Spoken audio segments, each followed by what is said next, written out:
ကျွန်တော်လေးချန်နယ်ကနေကြိုဆိုပါရစေဒီနေ့ဗီဒီယိုမှာ first step ကိုသုံးပြီးတော့တခုခုလောက်ခိုင်းခြင်းတဲ့အခါအကူအညီတောင်းခြင်းတဲ့အခါနဲ့ခွင့်တောင်းခြင်းတဲ့အခါမှာဘယ်လိုပတ်တန်လေးတွေကိုအသုံးပြုရမလဲဆိုတာကိုမျှဝေပေးသွားပါမယ်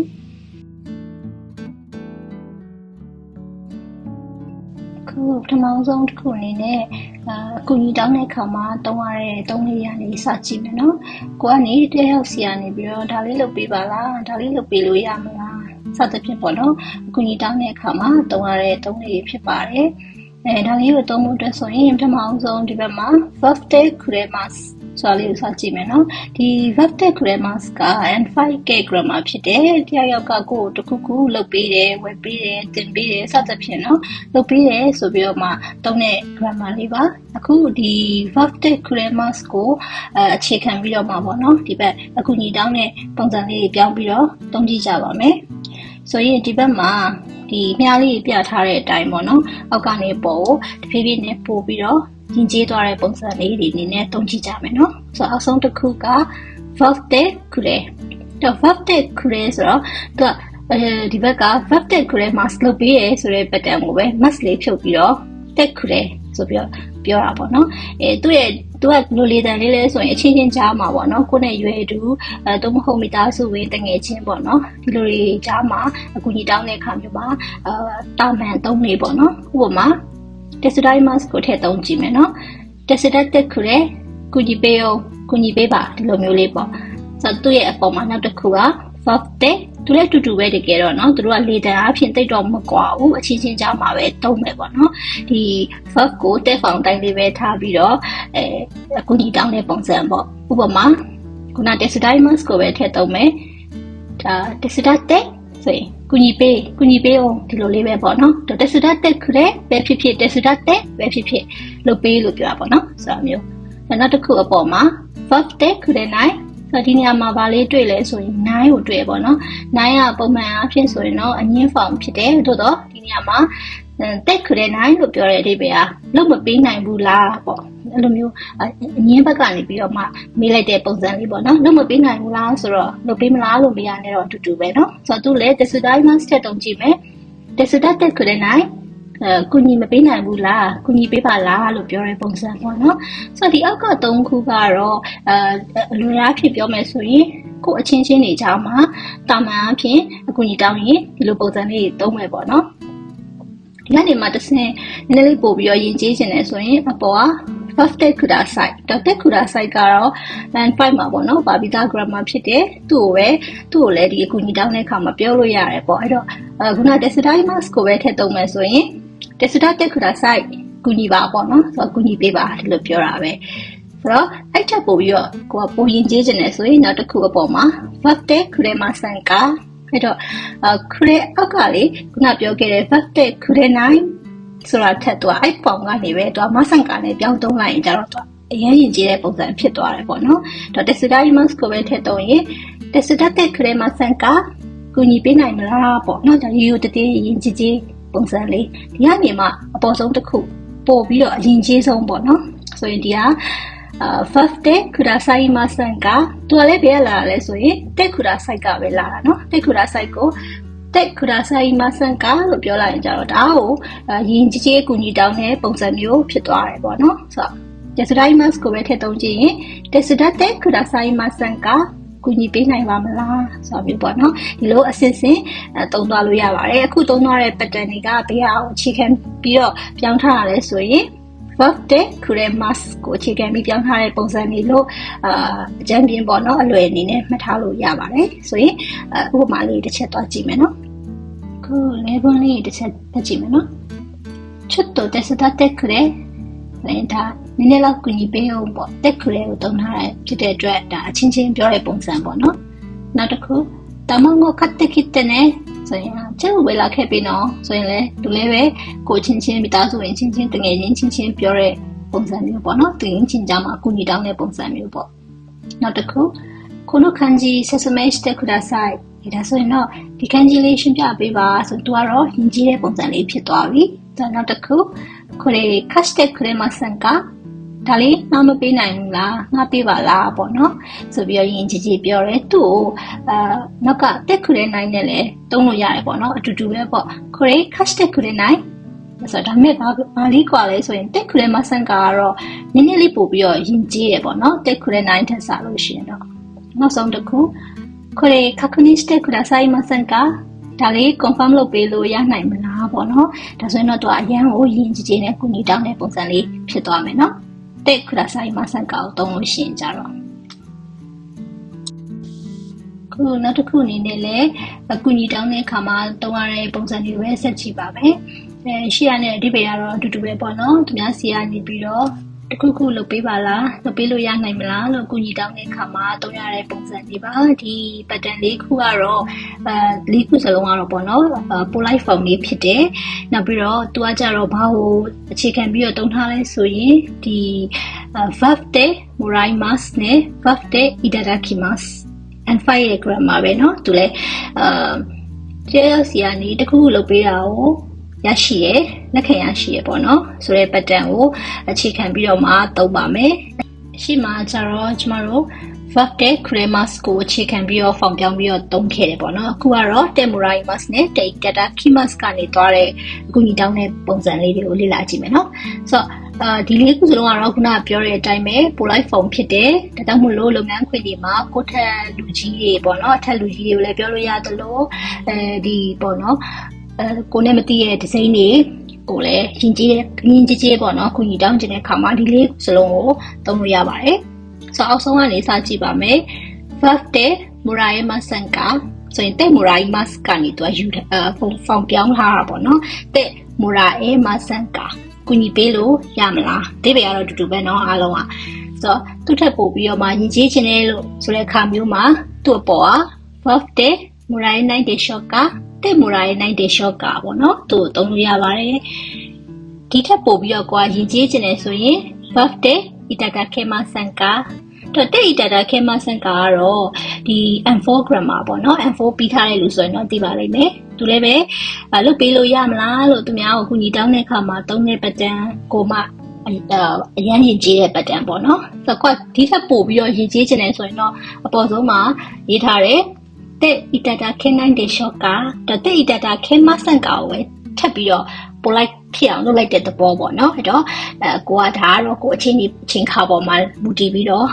ကိုဘယ်လောက်ထိ polite ဖြစ်သုံးချင်လဲဆိုတာကိုရွေးပြီးတော့သုံးလို့ရတယ်ပေါ့နော်ဆိုတော့သူ့လည်းဥပမာလေးတစ်ချက်ကြည့်ရအောင်နော်ခု level လေးတစ်ချက်ဖတ်ကြည့်မယ်နော်これ説明してもらえませんかဒါလေးရှင်းပြပေးနိုင်မလားこのカバンを持ってもらえませんかဒီထုတ်လေးတည်ပေးလို့ရမလား今後までこの荷物を預かってもらえないでしょうかညနေအထိပေါ့နော်ဒီထုတ်လေးကိုအပ်ထားလို့ရနိုင်မလားကိုကနေပြီးတော့အပ်ထားမယ်ဆိုရင်သူ့ဘက်ကကြတော့ကိုပစ္စည်းကိုတင်ထားပေးရမှာပေါ့နော်စောင့်ရှောက်ထားပေးရမှာဆိုရင်အဓိပ္ပာယ်ဆိုတော့ကိုကနေမှာအကူညီသူများကိုတောင်းတာဖြစ်တဲ့အတွက်ဒါအရန်ကိုရင်ကျေးလေးနဲ့နော်တဲ့ morai nai de shoka ဆိုပြီးတော့သူတုံးထားတယ်ပေါ့နော်ဒီနေရာမှာနောက်တစ်ခု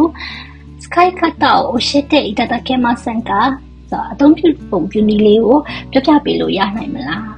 နောက်ဆုံးတစ်ခု資料はメールで送っていただけないでしょうかဒါကြောင့်ကုမ္ပဏီအချင်းဒုမဟုတ်လုပ်ငန်းချင်းပေါ့နော်ပြောတဲ့ပုံစံမျိုးဖြစ်တဲ့အတွက်သူကအရန်ဝင်ကြီးတဲ့ပုံစံလေးကိုတုံးထားရတာပေါ့နော်ဒီရှီလျောတွေစာရွက်စာတမ်းတွေကိုမီးနဲ့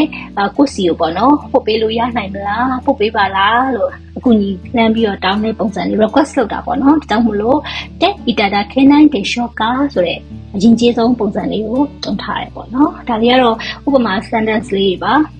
ဆိုတော့အခုပေါ့နော်ဒီမှာကြည့်မယ်ဆိုရင်သူများဆီကနေကိုကြီးတစ်ခုခုကိုတောင်းချင်တဲ့ခါမှာ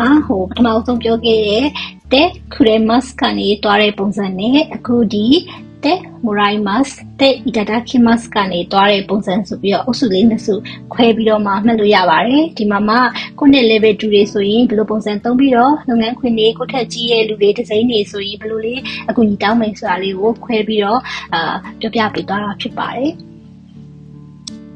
ခုဆက်ပြီးတော့ကျမတို့တဲ့မိုရိုင်းမဆန်ကာဆိုတဲ့အသုံးလေးကိုဆက်ကြည့်မယ်နော်ဒီတဲ့မိုရိုင်းမဆန်ကာကကြတော့ဘာအဓိပ္ပာယ်နဲ့တူလဲဆိုရင် တဲ့မူရာကြီးမှာရှော့ဆိုတာနဲ့အဓိပ္ပာယ်တူပါတယ်တဲ့နော်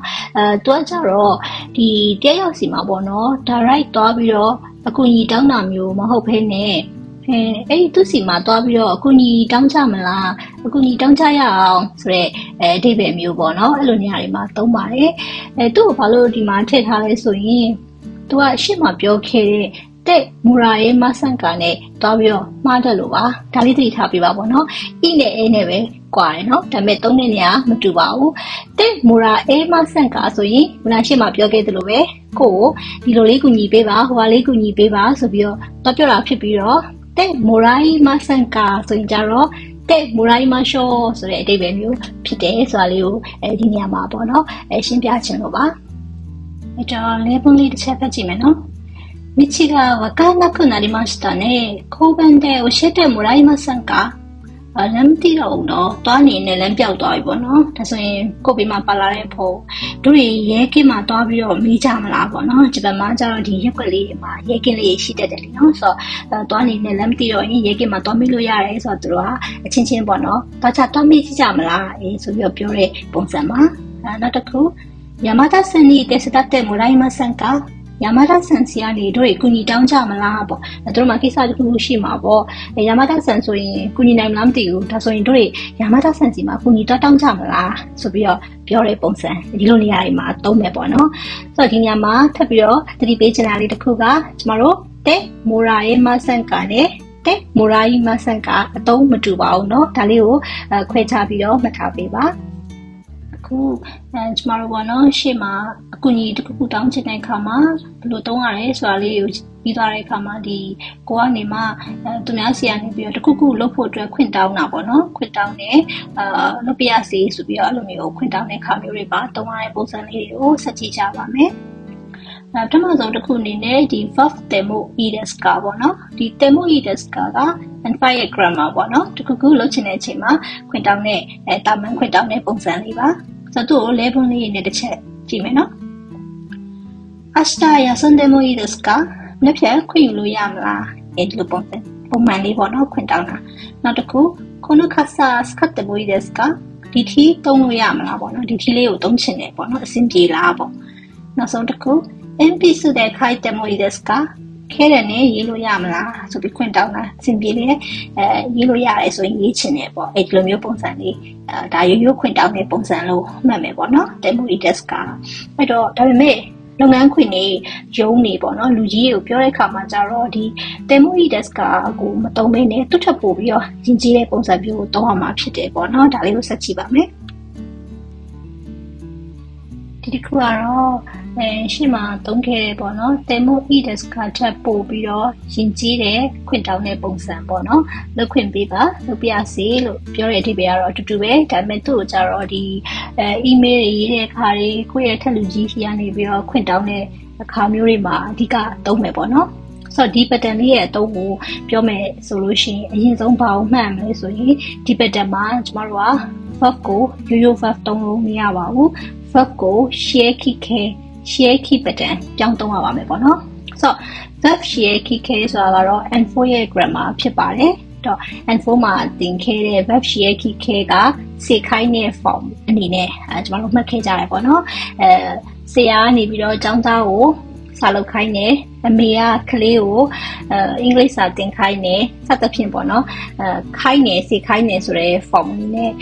သူ့ကိုအသုံးပြုပါတယ်ဆိုတော့ဒီနေရာမှာတော့ share key ကိုအသေးစိတ်တော့ပြန်ပြီးတော့မရှင်းပြတော့ပါဘူးဒါပေမဲ့ဒီ share key ဘယ်လိုပြောင်းရလဲဆိုတာလေးကိုတော့ဒီအပြရအောင် box လေးမှာတစ်ချက်ကြည့်ကြည့်မယ်နော်ဆိုတော့ verb share key ကိုပြောင်းချင်ရင် group 1ဆိုရင်အလိုက်ပြောင်း10ပေါင်း group 2ဆိုရင်10ပေါင်းပြီးတော့ group 3မှာ shimas က10 months ဖြစ်ပြီးတော့ kimas က10 months ဖြစ်မယ်ပေါ့နော်ဒါလေးကတော့ share key ပြောင်းတဲ့ပုံစံလေးပါအခုဒီရင်ကြီးတယ်ပေါ့နော်အရင်ရင်ကြီးတဲ့ခွင့်တောင်းတဲ့ပုံစံမျိုးကိုသုံးမဲ့အခါမျိုးမှာဒီ verb share key ကိုသုံးရမယ်ဆိုတာလေးမှတ်ထားပေးပါအဲ့ဒီ verb share key ကိုမှကျမတို့ကတက်ဆောင်ပြောင်းပြီးတော့ဟိုးအရှိမပြောခဲ့တဲ့အကူညီတောင်းတဲ့အချိန်မှာပေါ့နော်သုံးရတဲ့ pattern တွေနဲ့ပြန်ပြီးတော့တွဲပါမယ်ဆိုတော့ဒါကသူ့ရဲ့ထူးခြားချက်ပေါ့နော်ဘယ်လိုလဲဆိုရင်ကျမတို့ကရိုး verb ကိုတက်ဆောင်ပြောင်းပြီးတော့ဒီ ဒီဘေးရပေါ့နော်ပတ်တန်လေးနဲ့တွဲမယ်ဆိုရင်ကြတော့သူများစီကအကူအညီတောင်းတာဖြစ်သွားမယ်သူများကိုလုပ်ပေးပါဆိုပြီးတော့အကူအညီတောင်းတာဖြစ်ပြီးတော့ verb ကို share ခဲပြောင်းပြီးတော့မှဒီဘက်ကပတ်တန်လေးနဲ့တွဲမယ်ဆိုရင်ကြတော့သူကဒီသူများစီကနေပြီးတော့ခွင့်တောင်းတဲ့ပုံစံဖြစ်သွားမယ်အကူအညီတောင်းတာမဟုတ်ဘူးเนาะအဲ့တော့မှန်မှာရိုးရိုး verb နဲ့တွဲသုံးရင်အကူအညီတောင်းတာဖြစ်ပြီးတော့ verb ကို share ပြောင်းပြီးမှတွဲသုံးရင်ကြတော့ခွင့်တောင်းတာဖြစ်သွားတယ်ဒါလေးကိုဒီနေရာမှာမှတ်ထားပေးပါเนาะအဲ့တော့နမူနာလေးကြည့်ကြည့်အောင်เนาะကျမတို့ဒီအောက်ဆုံးကနေပဲစကြည့်မယ်เนาะဒီအခုပေးရလေးမရောင်းပေးထားတဲ့ပတ်တန်လေးတွေကဟိုးရှေ့မှာကျမတို့ကူညီတောင်းတဲ့အချိန်မှာသုံးခဲ့တဲ့ပတ်တန်လေးပဲဖြစ်တယ်ပေါ့နော်ဒါလေးကိုအခု verb share ကလေးနဲ့တွဲပြီးတော့သုံးကြည့်ကြမယ်ဟိုမှာ yasumimas ပေါ့အနားယူသည်ပေါ့နော်အဲ့တော့ရိုးရိုး yasumimas ကိုတက်ဖောင်ပြောင်းရင် yasunde kudasai အနားယူပါလို့ပြောတာဖြစ်ပြီးတော့အခုကိုကနားချင်တယ်ကိုနားခွင့်ပြုပါလို့ခွင့်တောင်းတဲ့အခါမှာကျတော့အရင်ဆုံး yasumimas ကိုshare ပြောင်းမယ်ပေါ့နော်အဲ့တော့yasumimas က group 1 verb ဖြစ်တဲ့အတွက် yasumase mas ဖြစ်သွားမယ်เนาะဆိုတော့ပေါင်းကြည့်မယ် yasumase te kudasai နားခွင့်ပြုပါနားပါရစေဆိုပြီးတော့ခွင့်တောင်းတာဖြစ်သွားမယ်တော့သူ့ရဲ့ပေါ်ကနောက်တစ်ခု te murai desu နဲ့တွေ့သုံးကြည့်မယ်ခုနအတိုင်းပဲ yasumase te murai desu ခွင့်ယူချင်ပါတယ်ပေါ့နော်ခွင့်ပေးစေချင်ပါတယ်နောက်တစ်ခုသူ့ထပ်ပို့ပြီးတော့ပေါ်မှာတိတ်တော့မကွာဘူးပေါ့နော် level အားဖြင့်တော့အားလုံးကတော့ပိုလိုက်ဖြစ်တဲ့ pattern တွေကြီးပါပဲကိုကြိုက်တာသုံးလို့ရတယ်ပေါ့နော်ဆိုတော့အခု te muraema sanka နဲ့တွဲကြည့်မယ် yasumase te muraema sanka နောက်တစ်ခု itadakitai desu နဲ့တွဲကြည့်မယ် yasumase te itadakitai desu နောက်တစ်ခုအပေါ်က te itadakemasen sanka နဲ့တွဲကြည့်မယ် yasumase te itadakemasen sankaနောက်တစ်ခုအပေါ်ဆုံးကတက်ဤတတခင်းနိုင်တဲ့ရှော့ကအရင်ရင်ကြီးရဲ့เนาะဒီပုံစံမှာအဲ့တော့ခုနအတိုင်းပဲယာစုမဆေတဲ့ဤတတခင်းနိုင်တဲ့ရှော့ကဆိုတော့ဒီပတ်သက်လေးအကုန်လုံးကခွင့်တောင်းတဲ့အချိန်မှာသုံးလို့ရပါတယ်ဒီအများကြီးပြထားတဲ့အတိုင်းပေါ့เนาะအပေါ်ဆုံးကတော့အရင်ကြီးဆုံးဖြစ်တယ်တိုးတော်လေးအောက်ကတက်ခူလာဆိုင်ကနေစပြီးတော့ဒါကတော့ပိုလိုက်ဖောင်ဖြစ်တယ်ပေါ့เนาะကိုကြိုက်တဲ့ပတ်တန်ကိုယူပြီးတော့သုံးလို့ရပါတယ်အချိန်ချင်းခါပေါ့ဒီပြီးတော့ပေါ့เนาะသတိထားမှလေးကတော့သူတို့နဲ့တွဲသုံးတဲ့ verb ကverb share ခဲတဲ့ဖောင်ဖြစ်ရပါမယ် video verb ဆိုရင်အဓိပ္ပာယ်ကလဲသွားနိုင်လို့ပါเนาะအခု level လေးနဲ့တစ်ချက်ကြည့်ကြည့်မယ်เนาะ今日は早く帰らせていただけませんかဆိုဒီနေ့စောစောပြန်ဖို့ခွင့်ပြုပေးနိုင်မလားဒီစာမျိုးပေါ့နော်လူကြီးစီမှာတွားပြီးတော့ခွင့်တောင်းတဲ့အခါမျိုးပေါ့နော်သူ့ကိုနောက်ကいただけないでしょうかနဲ့လည်းသုံးလို့ရပါတယ်အတူတူပဲနော်今日は早く帰らせていただけないでしょうかဒီလိုလည်းသုံးလို့ရပါတယ်နောက်တစ်ခု明日休ませてもらいたいですနှစ်ပြန်ခွင့်ယူချင်ပါတယ်ခွင့်ယူပေးရစေနောက်ကいただきたいですပိုရင်ကြီးတယ်ပေါ့နော်もらいますတဲ့いただきますကပိုရင်ကြီးတာဖြစ်တဲ့အတွက်ကိုကခုနပြောသလိုပိုပြီးရင်ကြီးချင်တယ်ဆိုရင်いただきますဒီいただきたいကိုသုံးပေါ့နော်いただきますကနေလာတဲ့ဆိုတော့明日休ませていただきたいですနောက်တစ်ခုこれをコピーさせてもらえませんかဒါလေးကို copy ကူးခွင့်ပြုနိုင်မလားပေါ့နော် copy ကူးချင်တယ် copy ကူးပေးရစီနောက်ဆုံးတစ်ခု返事をする前にちょっと考えさせてくださいတော့အကြောင်းမပြန်ခင်ပါပေါ့နော်ခဏလောက်လေးစဉ်းစားခွင့်ပြုပါစဉ်းစားပြရစီဆိုပြီးတော့သုံးတာမျိုးပေါ့နော်ဒီလိုပုံစံလေးမှာသုံးလို့ရပါတယ်အခုဒါကတော့ခုနရှေ့မှာပြောခဲ့တဲ့ခွင့်တောင်းတဲ့ပုံစံပေါ့နော်လုပ်ပြရစီဆိုပြီးတော့ခွင့်တောင်းတဲ့ပုံစံနှစ်ခုတည်းဟိုမှာပုံမှန်ခွင့်တောင်းတဲ့ပုံစံနဲ့ဒီဘက်ကရင်ကြီးနဲ့ပေါ့နော်ခွင့်တောင်းတဲ့ပုံစံနှစ်ခုကိုရှင်းပြီးတော့လေ့လာလို့ရအောင်လို့ကြည့်ကြည့်မယ်နော်ပထမတစ်ခုကရိုးရိုး verb ကိုပဲတက်ဖောင်ပြောင်းပြီးတော့ more e desk နဲ့ပေါင်းမယ်ရင်ကြီးတဲ့ပုံစံမှာကျတော့ verb ကို share kick ပြောင်းပြီးတော့တက်ဖောင်ပြောင်းမယ်ပြီးတော့မှကိုရှေ့မှာသုံးခဲ့တဲ့အကူအညီတောင်းတဲ့အခါမှာသုံးရတဲ့ pattern လေးနဲ့ပြန်ပြီးတော့တွဲသုံးမယ်ပေါ့နော်ဆိုတော့ပေါ်ကနေစပြီးတော့နမူနာ sentence လေးကိုကြည့်ကြည့်အောင်နော်明日休んでもいいですかမနေ့ပြန်နားလို့ရမလားရင်ကြီးခွင့်တောင်းမယ်明日休ませていただけないでしょうかနောက်တစ်ခုメールで送ってもいいですかメールနဲ့ပို့လို့ရမလားပေါ့နော်အဆင်ပြေမလားပေါ့ဆိုရင်ဒီဘက်မှာကျတော့メールで送らせていただけませんかမင်းနဲ့ပေါ့နော်ပို့ခွင့်ပြုပါပို့ပြရစီနောက်တစ်ခု早く帰ってもいいですかစောစောပြန်လို့ရမလားဒီဘက်မှာ早く帰らせていただきたいですစောစောပြန်ခွင့်ပေးစီချင်ပါတယ်ဆိုပြီးပေါ့နော်နောက်တစ်ခု座ってもいいですかထိုင်လို့ရမလားပေါ့နော်ဒီမှာထိုင်လို့ရမလားဒါမျိုးမေးချင်တာပေါ့ဆိုရင်ဟိုဘက်မှာ座らせてもらえませんかထိုင်ခွင့်ပြုပါပေါ့နော်နောက်တစ်ခု使ってもいいですかသုံးလို့ရမလားတစ်ခုခုပေါ့နော်သုံးချင်လို့ခွင့်တောင်းတယ်ငင်းကြီးနဲ့ပြောမယ်ဆိုရင်使わせてもらいたいですသုံးခွင့်ပြုပါသုံးပြရစီအဆုံးမှာ後で連絡してもいいですかခဏနေမှာပြန်ပြီးတော့ဆက်သွယ်လို့ရမလားပေါ့နော်ဒီဘက်မှာငင်းကြီးပြောမယ်後で連絡させてくださいခဏနေမှာဆက်သွယ်လိုက်ပါမယ်ဆက်သွယ်လိုက်ပြရစီဆိုပြီးပြောတာပေါ့နော်ဒီလိုမျိုးလေးရှင်းပြီးတော့ကြည့်ရင်တော့ပို့ပြီးတော့ရှင်းသွားမယ်လို့ထင်ပါတယ်ခုဒီဗီဒီယိုရဲ့မှာပြပြပေးသွားတယ်အကူအညီတောင်းချင်တဲ့အခါခွင့်တောင်းချင်တဲ့အခါမှာသုံးရတဲ့ပတန်လေးတွေကဒီဂျပန်စာလေးလာနေတဲ့သူတွေအတွက်တောင်းတနေရအနေအကျိုးရှိမယ်လို့ပြောနေပါတယ်အားလုံးပဲအဆင်ပြေကြပါစေまたね